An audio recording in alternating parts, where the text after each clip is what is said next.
जो hammer candlestick pattern है, इसके नाम में जो हैमर है उसका मतलब हथौड़े से है और ये एक बुलिश कैंडलस्टिक पैटर्न है, यानी इस कैंडलस्टिक पैटर्न के बनने के बाद शेयर की प्राइस बढ़ने के चांसेस होते हैं। तो अभी आपको स्क्रीन पे ये जो कैंडलस्टिक पैटर्न दिखाई दे रहा है, यही वो एक हैमर पैटर्न है और आप देख सकते हैं कि ये बिल्कुल एक हथौड़े जैसा दिखाई दे रहा है। हथौड़ा भी कुछ इस तरीके का दिखता है और ये जो कैंडलस्टिक पैटर्न है वो भी कुछ बिल्कुल सिमिलर सा दिख रहा है। अब अभी आपको जो कैंडलस्टिक पैटर्न दिख रहा है, इसमें आप देख सकते हैं कि इसकी बहुत लंबी एक लोअर विक है, लेकिन इसके ऊपर कोई भी अपर विक नहीं है। अब मान लीजिए किसी केस में यहाँ पर एक छोटे से विक होती, तब भी उसको हैमर ही कंसीडर किया जाता है। तो अगर मान लीजिए कहीं पर छोटी सी विक आपको देखने को मिलती है तो उसको भी आप हैमर कैंडलस्टिक पैटर्न ही कंसीडर करेंगे, लेकिन फिलहाल यहाँ पर कोई भी विक ऊपर की साइड पर नहीं है। तो हैमर पैटर्न कुछ इस तरीके का दिखाई देता है। इसके साथ ही आपको बता दूं कि यहां पर अभी आपको ये एक ग्रीन कलर का पैटर्न दिखाई दे रहा है, लेकिन मान लीजिए अगर ये रेड कलर का भी होता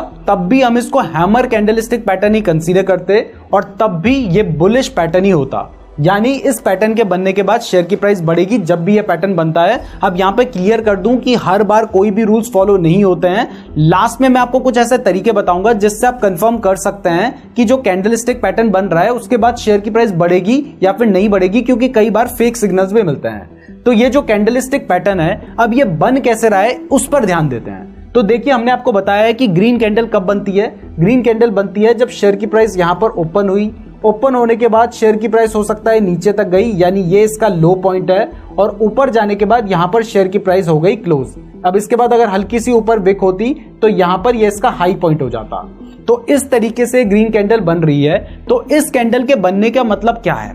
इस कैंडल के बनने का मतलब यह है कि शेयर की प्राइस ओपन हुई, ओपन होने के बाद यहां पर सेलर्स काफी हावी हो गए और उसको नीचे की तरफ ले जाने लगे, लेकिन एक्चुअल में यहां पर जो बुल्स हैं या फिर जो बायर्स हैं उनकी डोमिनेंस है, जिसकी वजह से इतना नीचे ले जाने के बाद भी उन्होंने वापस से शेयर की प्राइस को रिकवर किया, यानी ज्यादा बायर्स इस शेयर में आ गए और उसके बाद प्राइस बढ़ने लगी। जहां पर शेयर की प्राइस ओपन हुई थी उससे भी ज्यादा बढ़ने लगी और बढ़ते बढ़ते ऊपर जाकर क्लोज हो गई, और ऊपर जहां पर ये क्लोज हुई है वहीं के आसपास इसका हायर पॉइंट भी है, जिसकी वजह से ये एक हैमर कैंडल बनी है। और इससे हमें समझ आ रहा है कि क्योंकि प्राइस बहुत ज्यादा नीचे गिर गई थी और उसके बाद बायर्स इसको वापस ऊपर रिकवर करके लेकर आए, तो इसका मतलब है कि यहां पर जो बायर्स हैं उनके हाथ में कंट्रोल है। तो ये कैंडल जब भी बनेगी उसके बाद शेयर की प्राइस बढ़ने के चांसेस होंगे। लेकिन यहां पर ध्यान रखने वाली बात यह है कि ये जो हैमर कैंडल जब बनती है ना, उस टाइम पर आपको इस बात का ध्यान रखना है कि जो इसकी लोअर विक है वो इसकी बॉडी के एटलीस्ट 2 टाइम्स होनी चाहिए, तभी उसको हैमर कैंडल कंसीडर किया जाएगा।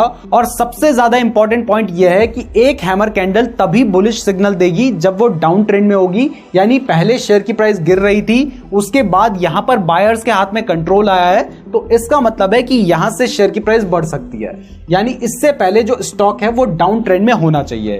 तो ये कुछ कंडीशंस एक हैमर कैंडल में फॉलो की जाती है। अब आपको ये तो समझ आ गया है कि हैमर कैंडल बनी कैसे है, तो चलिए अब ये समझते हैं कि इसमें ट्रेड कैसे लेना है। तो यहां पर आप देख सकते हैं कि ये एक हैमर कैंडल है। ये भले ही रेड कलर की है, लेकिन मैंने आपको बताया है कि यहां पर कलर की कोई भी इंपॉर्टेंस नहीं है, वो चाहे ग्रीन हो चाहे रेड हो, उसे हैमर ही कंसीडर किया जाता है। तो इसके लिए मैंने आपको बताया कि सबसे पहली कंडीशन क्या है। पहली कंडीशन यह है कि शेयर जो है वो डाउन ट्रेंड में होना चाहिए। तो यहां पर आप देख सकते हैं कि अभी तक शेयर की जो प्राइस है वो गिर रही थी, तो शेयर की प्राइस गिर रही थी, उसके बाद एक हैमर कैंडल बनी है। तो यहां पर आपको हैमर कैंडल बनती हुई दिख रही है और हैमर कैंडल बनने के बाद शेयर की प्राइस बढ़ गई, यानी यहां पर हैमर कैंडल ने बहुत अच्छे से काम किया है। तो इस तरीके से ये हैमर कैंडल काम करती है, ये आपको समझ आ गया है। तो अब अगर आप इसमें ट्रेड लेना चाहते हैं तो इसके लिए जैसे ही ये हैमर कैंडल बन जाती है तो उसके बाद वाली कैंडल के ऊपर यहां पर आप कहीं पर बाय कर सकते हैं। आपका जो स्टॉप लॉस होगा वो जो हैमर कैंडल है उसका लोएस्ट पॉइंट यानी यहां पर होगा, और टारगेट के लिए जब तक आपको कोई भी ऐसा सिग्नल नहीं मिलता है जिससे आपको लगता है कि शेयर की प्राइस गिर सकती है, वहां तक आप अपना टारगेट लेकर चल सकते हैं। इसके अलावा या फिर आप ट्रेलिंग स्टॉप लॉस भी यूज कर सकते हैं, लेकिन अगर आपको कोई फिक्स्ड रूल ही चाहिए तो आप एटलीस्ट जो आपका स्टॉप लॉस है, मान लीजिए 10 पॉइंट का स्टॉप लॉस है, तो आप 20 पॉइंट का टारगेट लेकर चल सकते हैं। तो इस तरीके से आप हैमर कैंडलस्टिक पैटर्न का यूज कर सकते हैं और उसके बेसिस पर आप ट्रेड ले सकते हैं। ये सभी कैंडलस्टिक पैटर्न्स मैं आपको जो बताने जा रहा हूं वो सभी कैंडलस्टिक पैटर्न्स हर टाइम फ्रेम में बनते हैं, यानी 1 मिनट की कैंडल में भी बनेंगे, 5 मिनट में भी बनेंगे, 10 मिनट में भी बनेंगे, 15 मिनट में भी बनेंगे, 1 डे में भी बनेंगे और ये वीकली या मंथली चार्ट में भी बनेंगे। तो अगर आप इंट्राडे ट्रेडिंग करना चाहते हैं तो आप 1 मिनट, 3 मिनट, 5 मिनट या 15 मिनट की कैंडल में इनको देख सकते हैं। और अगर मान लीजिए आप पोजिशनल ट्रेडिंग करना चाहते हैं या स्विंग ट्रेडिंग करना चाहते हैं तो आप डेली या वीकली कैंडल में भी इन्हें देख सकते हैं। तो ये था हमारा फर्स्ट कैंडलस्टिक